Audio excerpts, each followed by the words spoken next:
Hello and welcome to Sean White's Solar and Energy Storage Podcast. Today, we have an extra super duper special guest, and her name is Riley Neugebauer. Welcome, Riley. Hey there, Sean. Thanks for having me. So you're kind of famous because you're an influencer and you're an installer. And I see you on things like Instagram and LinkedIn, and you're up on a roof talking and things like that. You're also a super duper NABCEP PV installation professional. That's PVIP certified person. And you have this organization that you started with stickers and everything called Solar for Women. Yep, So that's pretty cool. I have one of your stickers. I know. I still have that picture of you holding my sticker up from that conference we were at together. Oh, great. That was the ASES conference in New Mexico, I think. Albuquerque, yeah. Yeah, Albuquerque, New Mexico. That was a lot of fun. I love those ASES conferences. And you are right now in Boulder, and they do every other ASES conference in Boulder. So I'm sure I'll probably see you there coming up at the next Boulder ASES conference. Do you know what month that is? I know it's coming up. Well, they had their DC one, right? Just happened in March. So probably next August, I would think, of 2025. That's my guess. And you are right. That is August 4 to 6 in Boulder. So everybody should be there. They do it at the University of Colorado. It's totally beautiful up there, and there's all kinds of mountains around, and it's the coolest looking campus ever. So that'll be a lot of fun. And so let's kind of just talk about, like, how did you get into solar? Yeah, so I went to undergrad at Allegheny College in Western Pennsylvania, which is where I'm from. And I did an environmental studies bachelor's degree. And so I got a little bit of exposure to renewables through that program at the time, enough to sort of ignite an interest, I would say. Mhm. And so after I finished that degree, I ended up working for a couple of years for nonprofits doing community organizing, a lot of it with college students in Maine and Massachusetts to get out the vote and also to build renewable energy campaigns on their campuses. So I was doing, tangentially working on solar, I guess, in that capacity. And then I became the first sustainability coordinator at American University in DC. And I was there for a couple of years and ultimately decided I really wanted to do something a little bit more hands-on. And so I did my research and looked up programs and decided to go move back to Durango, where I had been for a summer internship in college, and commute across the border to northern New Mexico to a school called San Juan College to do a one-year PV solar design and installation certificate, with this idea that I was going to start an all-women solar company. And I had all these grand plans, of course, but I did that program back in 2007, 2008, somewhere around there, and pretty quickly realized that I wasn't going to be able to start a company right out of the program, but it was a good amount of exposure to solar and design and install stuff. So that was kind of the first, dive into the industry in terms of installation and technical stuff. You know what? I remember something that was probably, I don't know, like 2008, that time frame, and around Oakland. I was working in Oakland at Fidelity Roof Company with Stuart Wentworth, who developed Quick Mount. And there was some company or like some installers, and it was like an all-woman company. And I think they had like pink shirts or something like that. I don't remember. I haven't heard about it since then. But have you heard about anything about that? I'm going to try to find out about I that. really haven't ever seen any all women's, almost any sort of trade company other than a little bit of roofing here and there and stuff online. But yeah, I would love to see more of it. Yeah, so if anybody out there knows anything about that all-woman crew or any all-woman crew, let us know. We want to know about that. And so you want to start an all-woman solar company, I guess, someday. Well, I did back then. I think now it's transitioned into a little bit more with the Solar for Women work, Hmm. probably leaning more towards workforce development, training, and just sort of network building. And so the network building is already happening. I already have a group on Facebook that has 150 people in it that are all women or non-binary folks that are doing solar in some sort of technical capacity. So it's supposed to be for installers, but it's sometimes people who are women who are running a solar company or who were installers for a long time and now are doing something else like design. Or something along those lines, but it's really supposed to be for sort of women in the solar trades. So that's mostly who's in there, and it's pretty great. So it's about that partly, or that's some of my big interest, is just building community for people who are kind of a much smaller group in the larger group of Mm. people doing solar install work. And then hopefully at some point be able to do some trainings that are more specific to women as well, or help others who are doing some of that work, which I've gotten to do recently, actually, with remote energy up at Red Cloud Renewable. They invited me to come co-teach for a week of their 5-week program focused on Native American women Awesome. doing solar install. So some of those Mhm. things are happening. It's just not through Solar for Women, but I'm getting some opportunities that are really exciting. Well, that's pretty cool. Yeah, and I never can figure out why like the solar industry doesn't have like a 50-50 ratio. It seems kind of weird, especially since women are smarter. Well, yeah, I don't know. I'm not going to argue with you there, but I think I know some reasons, partly just that often women are the primary caretakers of children, and there's a lot of things about working in the trades that are not very flexible in terms of schedule, and I think that can be very challenging for a lot of women in their other needs at home. And then I think it's just really intimidating. Getting into the trades is really intimidating for a ton of people who aren't previously exposed to it in some way or didn't grow up using tools. And often women fall into that category, whereas often boys are a little bit more socialized to be around tools and building things and that kind of mentality. And so that's not always true, of course, but it's just more so. So they're a little bit more used to the idea of it. And so for women, I think it's just a tough sell sometimes. And then lastly, I would say there's often just it's not the job for everyone, regardless of your gender, I would say, because of what's required in terms of being outside and all of the elements and being up high and using ladders and doing dangerous things. I mean, that just isn't something that appeals to anyone, or not to anyone, but doesn't appeal to just anyone, I should say. Yeah, maybe it's just some kind of like old cultural stigma that you're getting rid of, I think. And so how long ago did you start Solar for Women? I think it's been probably at least 3 years ago now, because I started it when I was living in Durango still, before I moved to Boulder to work for Namaste Solar. And I did it at the time because I was pretty frustrated with how things were going with my own solar career and some of the experiences I was having. And I kind of decided, I'm tired of feeling like I'm isolated and there's nobody to talk to about this or who I can relate to. And so I thought, well, I have the skills to organize and do network building. It's something I've done in the nonprofit world in the past. And so I put it to good use in doing something pretty simple in terms of the Facebook group. And then over the years, just been, adding and inviting people as I find out about them. Or now some people just know that the group exists, so they'll send people my way because they want to connect them. And it's built itself organically a little bit, which has been nice. But it really has served the purpose of being a casual place for people to share resources or talk about their successes or even ask questions about products that they wonder if other people know something about. And it's very supportive, and that's what I wanted, because I don't know if you've ever been on that solar installers group on Facebook that's just general, that's mostly guys. And I think it has like thousands of members. And a lot of it is people just tearing each other down and telling each other why they did that thing wrong and, oh, your picture and this and that and your conduit this. And it's just kind of mean. And so I like having a group where it's the opposite, Mhm. where people are really supportive of each other. Like not a bunch of rude, immature people with off-color jokes and things like that, I guess. Yeah, tends to be a little more community and oriented and collaborative, I would say. Cool. There's probably like a bunch of men that would want to be in a nicer group too. Yeah, I think you're right. I think you're right. They will have to form their own group, however. Great. And you also mentioned too that you are a licensed residential electrician in Colorado.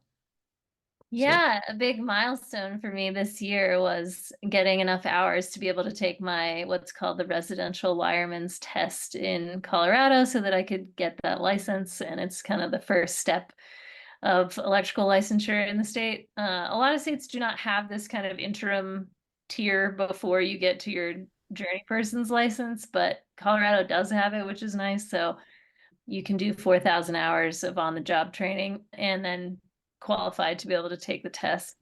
So you did 4,000 hours of solar installations and then you went and took a test? That's all it took? You have to be an apprentice with a company. So because I had some hours with a company in Durango, and then when I came to Namaste, Mhm. every solar apprentice at Namaste sort of immediately gets signed up with the state as an apprentice under the electrician sort of pathway as Mhm. well. And then you get to count your hours. So after about a year and a half here, in addition to the other hours I already had, I was able to qualify to take the test. So Namaste, I know that's supposed to be a really cool company. And it's also a word in like India, something like that. Uh-huh. Do you know what it means? I know it's like a greeting or something, like you go Namaste or something. Yeah. Right. I'm not sure. Yeah. Uh-huh. I'll have to look it up, but it sounds like a super cool company that takes good care of their people, letting you get more skills and all that kind of stuff. And yeah, and as you mentioned too, like every state has its own rules. I had somebody on the phone with me yesterday and he's going like, okay, I need to get everybody NABCEP certified in a week because they're all going to be installing and I just sold all this stuff. And I was like, well, you need to go through whatever state it is that, get your state license and that can take years. And he was like, what? I thought I could just get the NABCEP and you're going to get it for us. And so that's not the way it is. And I have to go and explain like there's a difference between the state requirements and getting NABCEP certified and all that kind of stuff. It oftentimes confuses people. So Yeah. I guess if you're a policy wonk in your state, you might know the details. Currently in Colorado, you can be NABCEP certified and utilize that as your sort of ability to install solar in the state, but a lot of people don't like that because they want the electrical folks to have dibs on sure. that stuff. And so there's Yeah. a little bit of a fight there, but we'll see what happens with policy in the next couple of years. But I think right now NABCEP does allow that, Mhm. but that may change. Okay. Yeah, it's unfortunate that there's people fighting over jobs and then like trying to get more pay because if there's like say less people that can install solar, then they can charge more. And then there's, competition between different fields. Like can only electricians install piles for a like utility scale solar system, stuff Right. like that? Or can pile Racking. drivers do it? Yeah. Same with the racking installs. Yeah. Yeah, yeah, there's all that kind of drama out there, and it'll all get worked out. And it's just part of being an American dealing with all that kind of stuff. So let's talk about your social media because I've seen you in a lot of places, and you mentioned Facebook, and I don't have time to go on all these different platforms. I've actually had my staff recently redo my Facebook profile. I haven't done it since I think about 2011. And so now that's getting back up there, but it's my staff of people that are putting things there and I'm making some videos and then they're editing them and putting them out there and stuff like that. So I think I've seen you on like what, YouTube and Instagram and LinkedIn.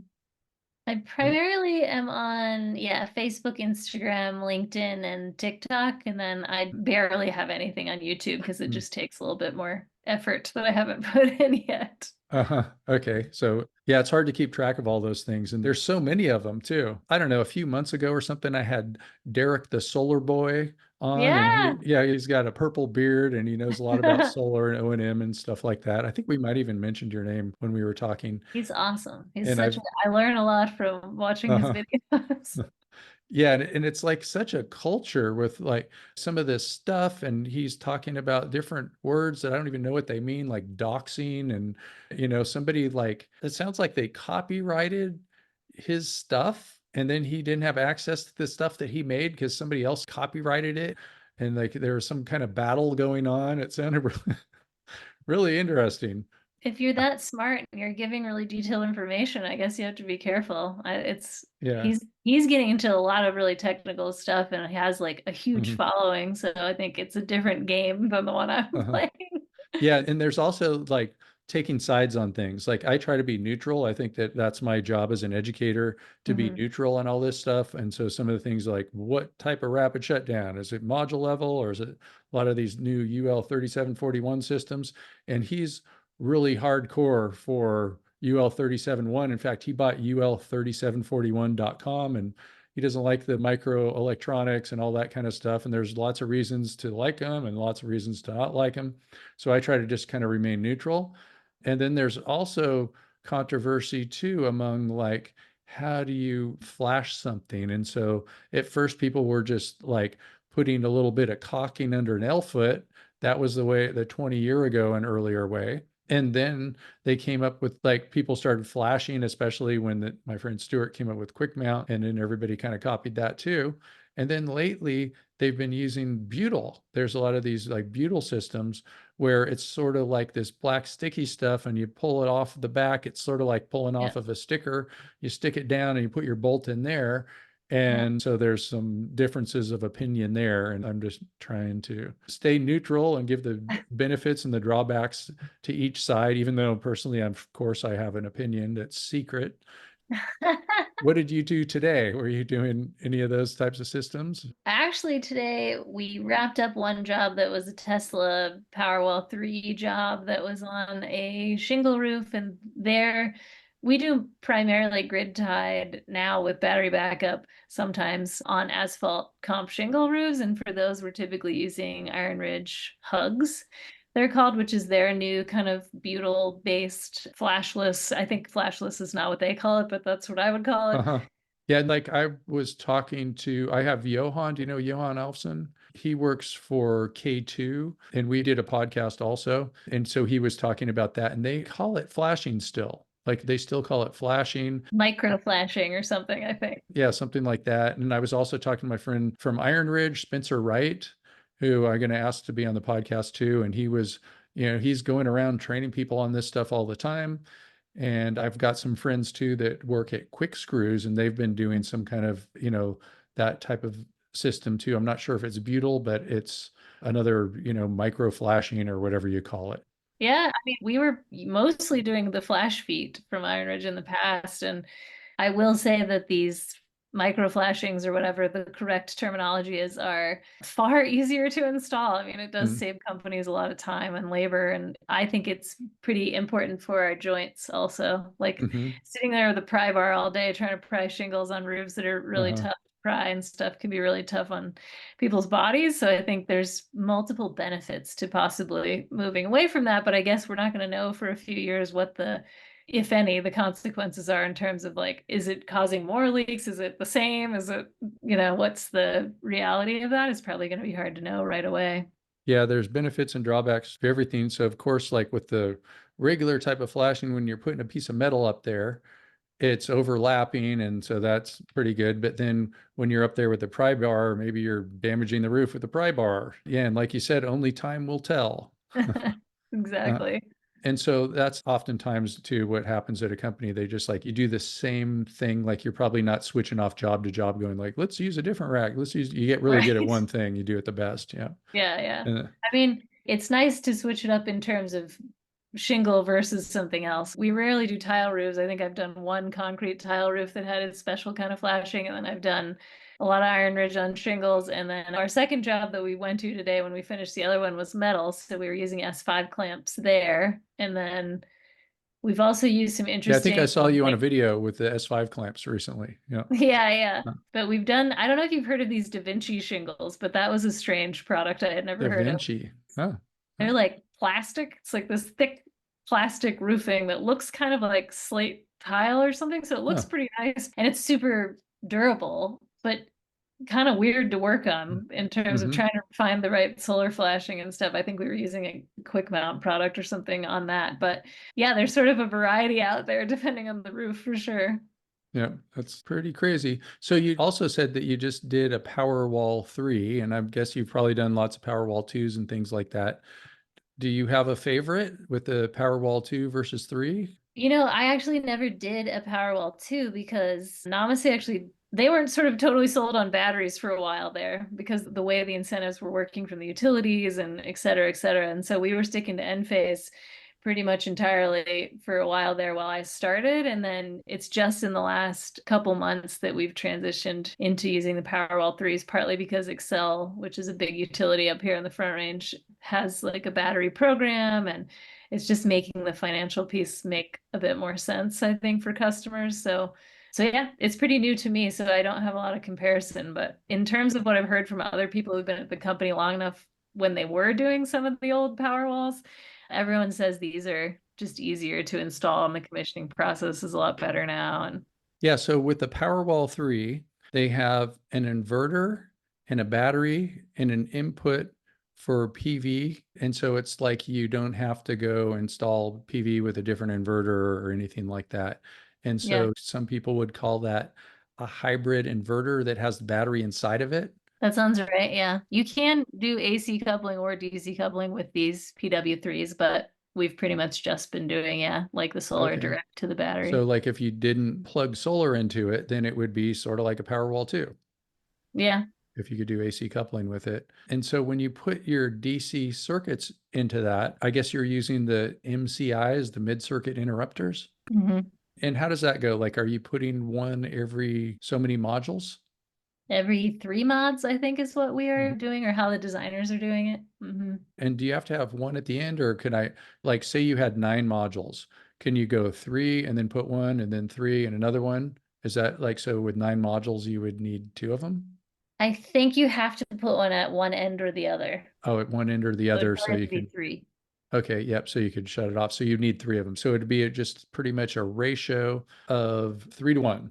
So they call them a mid-circuit interrupter, and it's sort of like an inline DC disconnect, I guess you could say. Yeah, that's my understanding as well, is that that's how they're meeting their rapid shutdown requirements and stuff. Yeah, and so I know some people that came up with the rapid shutdown, and a firefighter, his name's Matt Pace.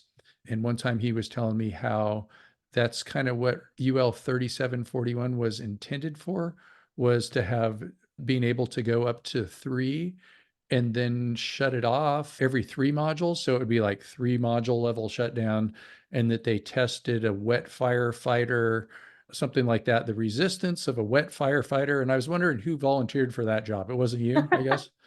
Wasn't me. Put on all the firefighter gear and stuff like that. And so now some of the controversy is now they have these systems that can go up to 600-volt residential, 1000-volt non-residential buildings, and then you don't need rapid shutdown if it's a ground mount. So I thought all that's kind of, pretty interesting stuff, how that Yeah. works. Yep.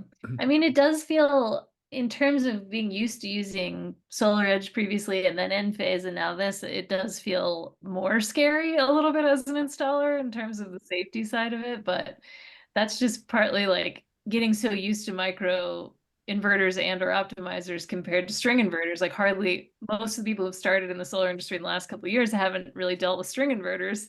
And now these battery products are coming back around like Tesla, where you're going back to that sort of model again, where you have to do all the home runs. And I think it's kind of a learning curve and a safety thing that companies have to be thinking about more too. Yeah, and I was just looking up some things today, and I noticed that they do have rapid shutdown that stays up at 600 volts after shutdown for residential for some places.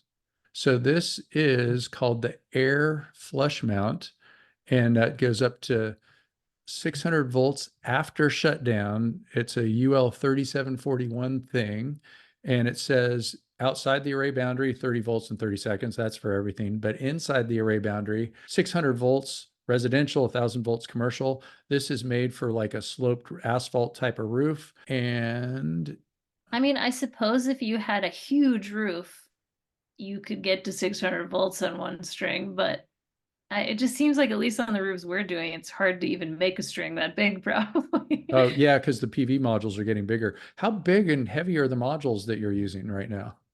This is actually a complaint I have about the industry, which is I don't think that this is being taken into consideration from the perspective of the manufacturers. Is what about all the people who are doing this work physically? Mm. But on the residential side, what we're dealing with is probably somewhere in the like 43 to 47 pounds per mod. And the biggest ones we have, I think, are like 40 or 41 inches or something like that by about 75 inches. So, I Mhm. mean, these are 410 watts. They're big, and I feel like they just Yeah. keep getting bigger. And at some point, it's like they don't fit on roofs very well. And I don't really get why we continue to need to push that personally, because it just feels excessive from the standpoint of the people doing the work, even if you're in the best scenario, right, you're like team lifting everything, or you've got a mod lift for everything. But the reality is, like, you're probably going to be handling mods by yourself at least some of the time if you're on a residential crew and you're on like sloped roofs. And I just get really frustrated by it. And I can do it, but it's like, Mhm. obviously for me, it's going to be harder than some guy who's 200 pounds. So I just think if we want the industry to be diverse and we want to attract other types of people to install work in the trades, we need to be thinking about stuff like that. And I think it's frustrating that that's Yeah. not even a question that I feel like anyone's even asking, really. Well, you have to keep the back surgeons and the chiropractors in business, you know? Yeah. I mean, I feel like guys don't want to talk about it because they don't want to act like they can't do it or whatever. But I'm like, this isn't good for anyone. It's not just Mm. me that thinks it's Yeah, hard. sure. Yep. And then it shortens the span of time and the age somebody could be up on a roof and all that kind of stuff. And, we were always having commercial modules and residential modules. And the residential modules, because they were smaller and you could fit them in more spaces on a roof.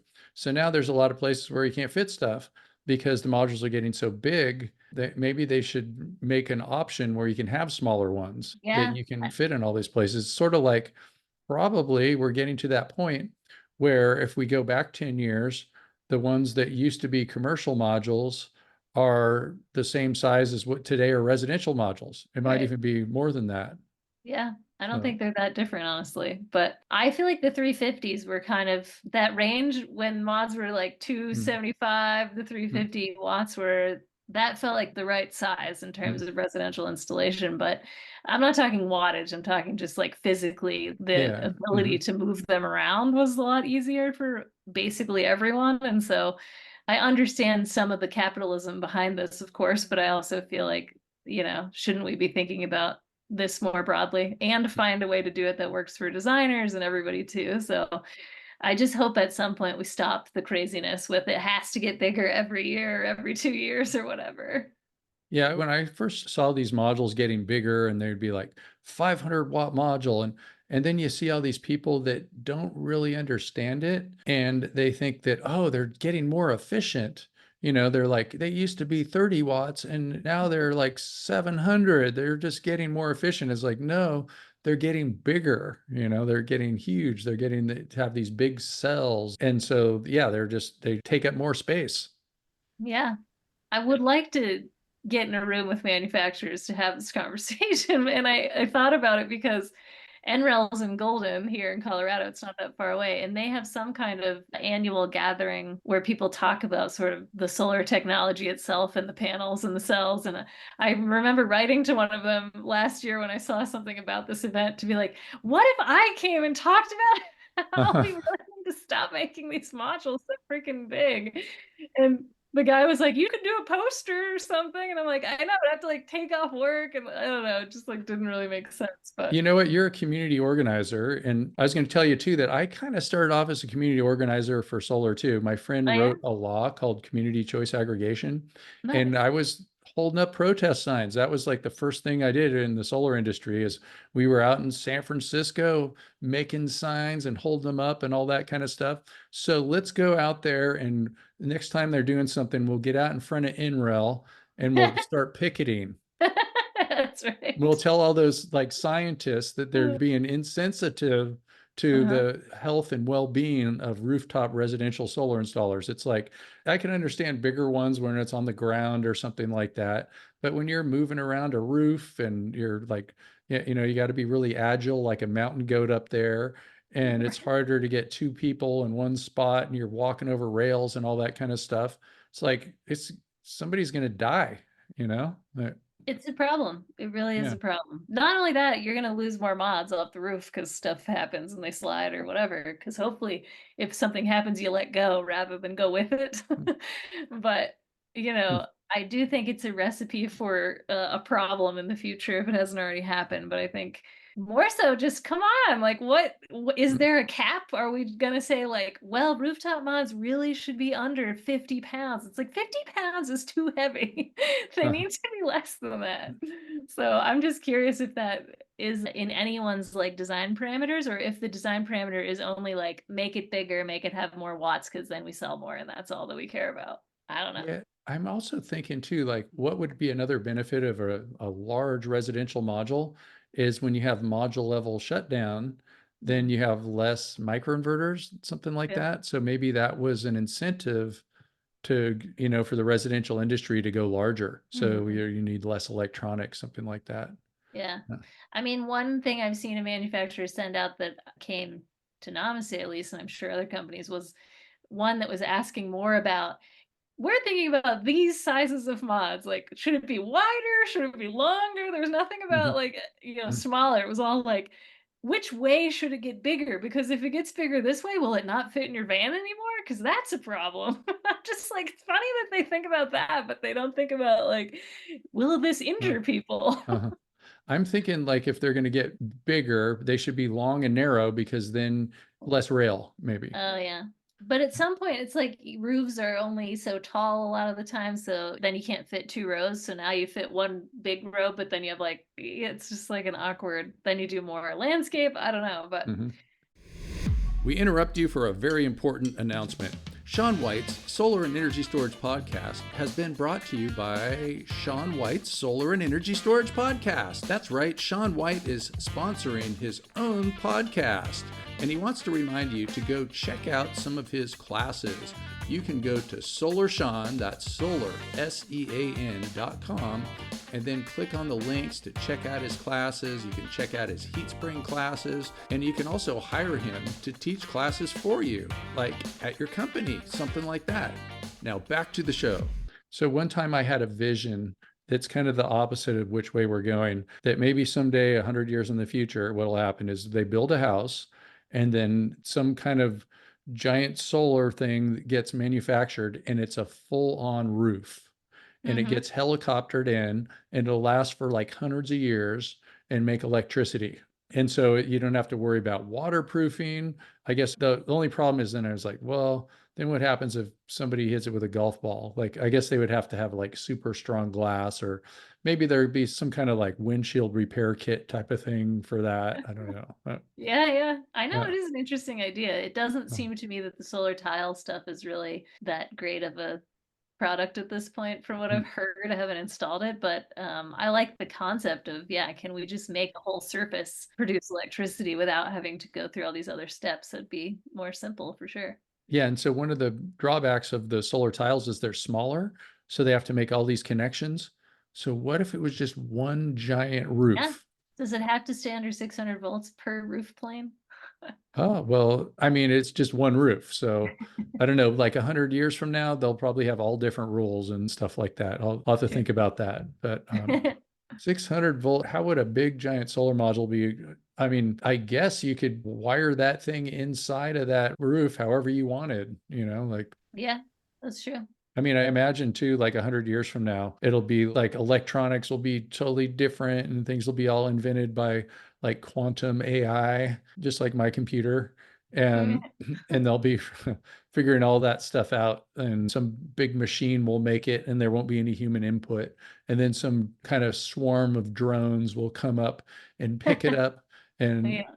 bring it across town or however far and just kind of just set it down on their roof that was made by like some kind of giant printer, I was you gonna say know. that's already starting to happen Oh, with the printing of homes, so I could yeah. see that taking off. I mean, I feel like the question I continue to have is there always this sort of growth mindset, and maybe I'm just old-fashioned or something, but I still feel like we need to get better connected in the trades overall in the building industry to figure out, why do we still not take advantage of passive solar? Why do we still not, integrate more sustainable building materials into more homes in the Southwest, especially in places where it just makes so much sense? And so Mm, I'm a little frustrated by that because it seems like the sizes of these systems is just continually getting bigger and bigger, especially with EVs now. And it just seems like the conversation around efficiency often gets sort of sidelined as a totally separate conversation from solar, because solar people make money off solar. And so if you're putting a bigger solar system on, you're making more money. I understand that, but at the same time, I'm like, yeah, but we're also an industry that came out of like a bunch of hippies and stuff who care about the environment. And that's why I'm in this industry. And so I would hope that there would be more conversation about how can solar sort of better integrate into these building technologies, and how do we make efficiency part of the equation for people more of the time, to save them the energy in the first place rather than just cover it with solar. Yeah, I remember my friend that wrote the community choice aggregation law. We used to sit around and have these long conversations. And he was saying, someday somebody could come up with like a super efficient light bulb. This was back in the day when we probably all had incandescents or like some compact fluorescence, like during that switch. And it's got a little chip in it. And you just knock on their door and you're like, I'm going to change your light bulbs. And you get free light bulbs, but all the money that's saved from electricity, I get that electricity and you get free light bulbs. And if there was some way to calculate that, that would be like a, awesome deal. It's like, I remember hearing things about like light bulbs, switching light bulbs can save like 10 times or 20 times more than the light bulb costs, just all the energy that you save. And I guess we've kind of, most everybody's switched over to lots of LEDs by now anyway, but maybe that could be done with all kinds of energy efficiency where people don't have to go like insulate their houses and pay up front. They insulate their house and then it comes out of like some kind of savings for electricity, like they just do the calculation. Sort of like even how solar works sometimes when people they go out and they buy solar and all it means to them is their electric bill went down, you know. Yeah. Maybe they can install insulation and all it means to that person when they saw the installation, if they put it over like 20 years and savings and all that kind of stuff and double pane windows and all that, that all they notice is like, hey, my electric bill went down and I have these really cool windows. But if it's like you got to pay now and it's 20 years worth of savings and you got to pay today, a lot of people aren't going to do it. And then there's Yeah. also the question where like people want to move and all that kind of how that's going to work. So I think you should go out and figure all that out and make it happen because you're a community organizer, just like Obama. That was his claim to fame, is he was a community organizer too. So Yeah, that's right. Me and mhm. Obama. I'm just Mhm. like Uh-huh. him. Yep. Maybe I'll be president one day, Sean. I think so. Yep. Uh-huh. I'm going to vote for you. I better get my law degree sometime soon. Uh-huh. I think that's a big problem is there's just too many lawyers and that are running the country. And I mean, every time I've had to deal with a lawyer, it's like, I don't even want to say what it feels like. I can't say that without getting in trouble. I'll just say that. Yep, Uh-huh. I do agree. There's a lot of liability-minded people out there making decisions about everything. Uh-huh. Yeah, just like lawyers and, Shakespeare had something to let's first thing kill all the lawyers is what he said. And then like if you get a whole bunch of lawyers, then they can just like kind of pretend they're working against each other, but they're all having a meeting. They're in the same organization and they're just trying to figure out how they can liberate us from our money. Oh, do you think that's what the utilities are doing when they have meetings? Uh, well, yeah, they're a natural monopoly. And then they give all their money to all these lawyers that we're talking about, which are the politicians that are lawyers. And so the utilities give them all the money and they appoint people to the boards and they set the policy. And then that natural monopoly works out just right for them. And of course, the people that are making all the decisions for the utilities, even if the utility is losing money, how much does a CEO of a utility make when it loses money? Do they make more money or less money when it loses money? They just get a big salary. Shoot, It seems problematic. I better watch what I'm saying or something's going to happen. I'm a little bit worried for my safety now. I mean, if there is one thing I wished more, well, there's probably a lot of things, but if there was a thing that I wished more homeowners and consumers would pay a little more attention to, it is sort of what's going on with energy policy, including their local utility and who's sitting on those boards and are they voting or not? And it makes a big difference. Some people in Durango, Colorado, maybe like 10 years ago in the sustainability sort of community organization, took it upon themselves to really organize well to get out the vote for a different board of directors. And it worked. A few years, they were able to really change the dynamic of what the conversation was at the utility and like get a lot more programs going around renewables and protect some of the stuff that was already in place. And so I think there are real success stories out there amongst some of the rural utilities, but also some of the urban ones. And I think it's concerning to me that a lot of things are, I think there's a lot of stuff in the next, 5 years that's going to happen around policy from the utility side that is possibly really bad for solar. So I hope that we can all get engaged. Yeah, and you probably know about the net metering 3 thing, if it is net metering in California. And I mean, I guess for the utility, it's like, who do you blame? Because they're just doing their job. That's what their job is to do, is to make money. And if they're privately owned, they can get in trouble if they weren't doing all they could to make money, and their shareholders and board meetings and all that kind of stuff. So we can't like blame them even. It's just like the system. And so the system is that there's the Public Utilities Commission, and they set the policy because they have to keep check on a natural monopoly, which is a utility, because you're not going to have like 5 sets of wires running down your street or something like that. And then who appoints the Public Utilities Commission? In California, with this thing, it was the governor, and we have like Governor Newsom. And you can see on like a lot of posts out there that there's a lot of people that are kind of mad at Newsom.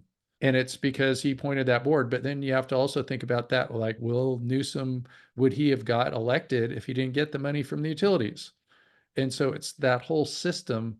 And I always think that like we need campaign finance reform, and that would fix everything. If we could Yeah. figure out some way where people didn't have to go and raise money to get elected. Like, where do you find somebody that doesn't? Maybe they're a billionaire, but like you were kind of saying how you're going to run for president. So you better start kissing up to these utilities, because you need to get like $1 billion. Somebody's got to like just donate you $1 billion, and they're not going to give you $1 billion unless you make some kind of promise. I mean, it's like, that's what it's all for. It's like, you can see that there's a lot of these companies, they're donating to the winner and the loser of the same race sometimes, just so Yeah. they can have a say no matter who wins. So many more important uses of that money for sure. Yeah, so we just have to fix all that politics. So let's see some more things about your Solar for Women. Like, how can people get more involved, or where can they find Solar for Women, and how can we help promote you? I do have a website at solarforwomen.com, so people can go there and read a little bit about, the story of how it got started and stuff. And I have a bunch of cool pictures of women out in the field doing solar install work that the folks I've met have allowed me to share with the world. And there's a few blog posts and stuff. It's not a site I'm managing super actively right now just because of time. When you're out in the field for 40, 50 hours a week, it turns out it's a little bit hard to sort of run all these side things. But I do have a newsletter subscription thing on there that people can sign up for. And so as I build a bigger list of people there, I'll be able to do a little bit more to get the word out about things that are happening. And then I invite folks who know women who are in the field or want to reach out to me at Riley at solarforwomen.com. Or on the website, and I can connect the folks that are kind of already in the solar trades to the Facebook group if they're interested as well. They can look it up on Facebook and try to find it, on their own and ask to apply to be a member, but they can also just hit me up directly and I can connect them to it. And then lastly, just, women who want to share their stories more about their experience in the solar trades. I'm interested in starting to do a little bit more of that. So for anyone who feels excited about that, I would be interested to talk with them about it, because I think a lot of the people I know are a little more shy, so they're not as excited about being on video or posting on, all the social media accounts and stuff the way I am. So it's nice to figure out other ways to tell stories about other women if I can. And anyone out there who wants to help, to build Solar for Women in that community, and if they have skills in video editing or, Mhm. those kinds of things, communications work, it would be helpful to me. So those are Great. some of the things I'm thinking about. And the hope is that I can find some time to do some development work at some point to raise money and do more with it as well. Awesome. So, yeah, and I was just thinking too of the people that work for me, a majority of them are women. And so I'll get them to sign up. Also, too, I know you're an installer, but is it anybody working in the solar industry that you're looking for, or? No, because there's already women in solar. There's a lot of places women in solar, like broadly, can sign up and be a part of sort of groups of women. This is like very specifically for women in solar trades, because I think that was what I needed and what I couldn't find through any of those other groups, because most of the other groups tend to be heavy on the side of like salespeople and stuff. And I Hmm. just, it's not. Okay, so like people that are out there installing, like the trades. Installing, or maybe you're doing engineering and design work, or you used to be Okay. an installer and now you're project manager, or, you know, something along those lines where you're a little bit more plugged into that kind of like construction and Okay. All right. I just had Jessica Harris. I just interviewed her recently too. Do you know who she is? She has an engineering firm and she has 23 engineers. She's grown like in the last couple of years from, I think, I'm not sure how long it took her to get from just her to 23, but wow. she's just like really good at growing her business and stuff like that. And so Yeah. she's doing the engineering stuff Awesome. Yeah. Be and great to connect. okay, so I'll introduce you to Jessica Harris, and you could listen to her when her podcast comes out. We have like a delay here. Yeah. So I think actually it's going to take about 2 months from the time we're, recording. And so, I don't want to get too political, but we might have a woman president by the time people are listening to this. So, yep. Woo woo. And would you consider her in the solar industry, like if they're working in politics, like a woman vice president that's promoting renewable energy, something like that? Like, should that person be in my group, you mean? Yeah, can we ask her to join? Maybe that's what I'll do, is try to get Kamala directly in the group. Yeah. We do have Sarah Wilder, who is, you know, an important player in the world of solar policy and used to be an installer. Oh, great. Okay, cool. Awesome. That's somebody you could totally interview, Sean. All right. Well, you'll have to connect me. Yeah. And then I know there's Brittany Heller. Do you know? You must know her. Yeah. I love Brit. Yeah. Yep. And I'm going to talk to her on the podcast coming up. But I talk to her all the time because we work closely Yeah. at Heat Spring. Yep. How are things going with the class? Oh, the classes are going really good. And I'm always working on more classes and we're just about done. So by the time this comes out, we'll probably have the Spanish PVA class. Ooh. And that's been a lot of work putting that together with lots of different interpreters. Yeah. And it's just difficult right now in the industry because everybody is so busy to get people that are good at doing things to do stuff, and that's good. And that's just because we have this industry that's just growing like crazy, especially, you have to sometimes zoom out because year to year, you don't see it growing, especially if you're in a state that has something like net metering 3 slowing things down temporarily and stuff like that. But you zoom out and, just like there's this doubling rate and we hit 1 terawatt in the whole world a couple of years ago. And pretty soon we're going to have 2 terawatts in the whole world. It's crazy how much it's grown so rapidly. Yeah. Sean, I have 2 questions for you Oh, great. that are still about me, I guess. I'm on Riley's podcast now. Okay. Hi, Riley. Hey, thanks for joining.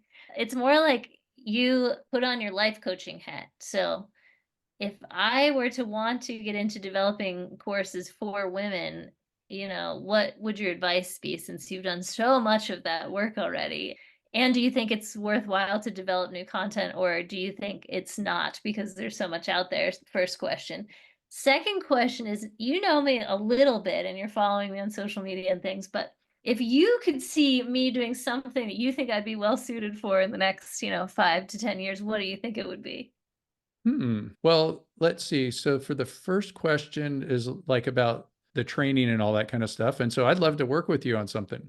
We could work together, put out a class, do some videos, or, actually I'd love to have you be part of my class. In fact, when we were hanging out at the ASES conference in Albuquerque, I was even asking you about helping me with my class. So I still am interested in that if you want to do something like that. And you're actually like a lot more experienced than you were at that time. So Yeah. that would be a really cool thing. And then so it's so hard to tell a future. Like, where would you be? What was it at 10 years? Is that what you're saying? Like in 10 years? 5 or 10 years, yeah. Yeah, 5 or 10 years. And so the solar industry will be so much bigger. And you're going to be like having lots of people that are probably working underneath you and charging. And it could be anywhere because it's like, I have no idea where I'm going to be in 5 or 10 years either. So how about like we're working together on something and we're just doing great? That would be a good Like it. thing. Hopefully, yeah, that'd be great if we work together and then like teaching different classes and all that kind of stuff. And I know that because you have a full-time job right now, so maybe you can't do some of that stuff, but it could be like, on the weekends or something. There's always ways to do that. And if you wanted to help me update some of my classes and things like that, I'd love to have that kind of help. I think there's just plenty of opportunity. It just depends on where you want to put your focus. One of the things that's kind of hard too is you put your focus on your job because you're responsible and all that kind of stuff. So it's kind of hard to go off and do something else. And so how do you make it evolve? And you just got to make it happen. And sometimes you have to work extra hard during a transition, something like that, and take chances too. That's one of the things is I worked for my full-time job that in 2008 was for Fidelity Roof Company. That's when I went full-time into solar and I started teaching. And then I got somebody saying, yeah, come out to Pennsylvania and teach classes once a month. And it's like, well, am I going to quit my job? How am I going to work that? I was taking a big chance. I could have got lost my other job and that job might have just lasted 1 week, and I guess I'm the kind of person that likes to take a chance. Yeah. So, Yeah, that's helpful. It's helpful to hear how you got started yourself too. and I've always been more of an entrepreneur. And most people are the type of people that like having a paycheck and health insurance and all that kind of stuff and getting off at 5 o'clock. And it's after 5 o'clock right now. So, Right. Here we are. and, and everybody else in the house is finishing dinner and I've been going since 5 in the morning. So, Yes, you are a hard worker, Sean, filling up your days very full. yeah. But also, too, I think that we love what we do and it just feels good and it's like the right thing and it's the green thing. I was listening to this guy that I've actually played guitar with who's now the chancellor of UC Berkeley now. And he's a really good guitar player. And I remember that he gave a speech at camp. His name's Rich Lyons. And at that time, he was in the dean of the Haas Business School at Berkeley, a really cool guy. And he said something like, this is the first time in history, and I'm sure I'm paraphrasing it way off because it's been like 15 years since I heard this talk.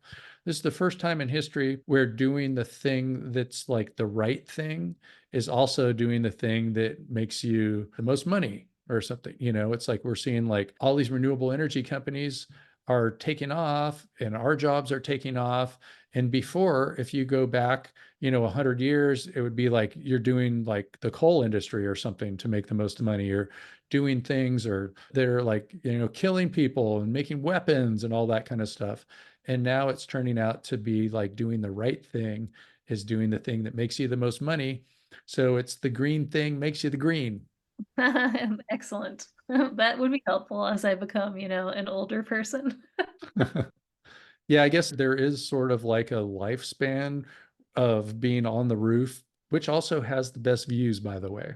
Oh, the temperature is sometimes brutal, but it's also sometimes breezy and really nice up there. And the views are always the best. Yeah, probably like the springtime, the fall time. Those are good times to be up there on the roof. Yeah. Yeah, I do enjoy it.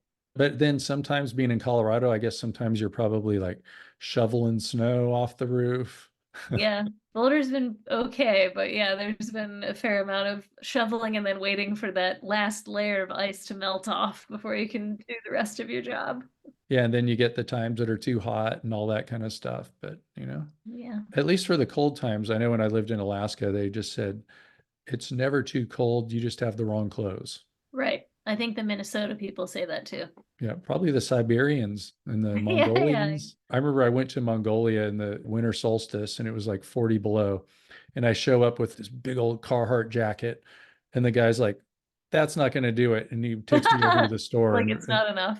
gets me a jacket to put over that jacket. That sounds, yeah, really cold. Like it would be rough there for any amount of time. Well, let's see. Is there anything else that you want to talk about or finish off with? I don't think so. I feel grateful for the opportunity to share some of my, opinions about the size of modules and Yeah. and solar policy that I maybe wasn't expecting to share, Mhm. and talk about solar for women and Great. yeah, my experience a little bit. So I guess mostly what I usually leave people with is if you're excited about solar and you want to learn a trade and you think that might be for you, then you should definitely give it a try. And if you're a woman who's interested in it, reach out to me and ask me questions. And there's a growing number of us who are in the field and can talk about that. And we need a lot more electricians in the world. We need a lot more solar installers because the industry keeps growing. And it's a very empowering trade to be in, because not only are you learning to do a skill, you're getting to work in a team collaboratively, and you're also, getting to have an adventure, and you're addressing climate change all at the same time. Like, what's to not like about that? That's a no-brainer. So if there are anybody that's listening that knows somebody that can be helped, and by going to Solar for Women, so that's Solar FOR, not the number, right? And go to solarforwomen.com, and you can get a hold of Riley, and she can help coach you to get into the solar industry. And it could be done. There's a lot of women out there, and Riley will hook you up with all of them. That's right. All right. Well, thanks for listening to Sean White's Solar and Energy Storage Podcast. You can find out more by going to Solar, SEAN, that's solarshawn.com. You can check out some of my online classes at HeatSpring, like Riley did. I think that's where we first came into contact. And now she is NABCEP certified. She has the PV Installation Professional, which is the gold standard NABCEP certification. And I remember she was a lot of fun to have in class, and also fun to hang out with. And thanks for being on the show, Riley. Thanks, Sean. All right. Have a good one.